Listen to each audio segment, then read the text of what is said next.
Tính từ 2. Adjectives 2. Mập, Fat,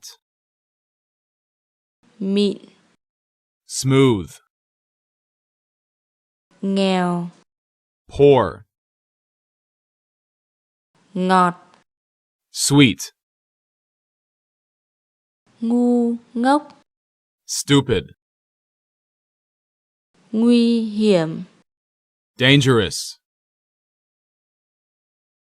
nhanh, fast,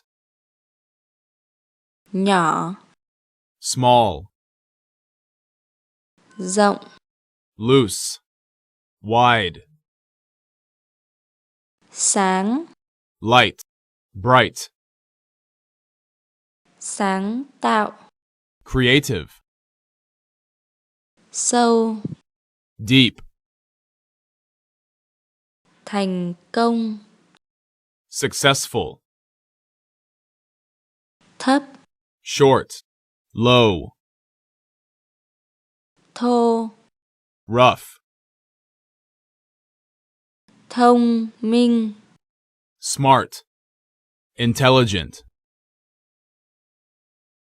thuận tiện, convenient, to, big, loud, tối, dark, tốt, good, trẻ, young, u ám, dull, xa, far, xấu, bad, ugly, yên tĩnh,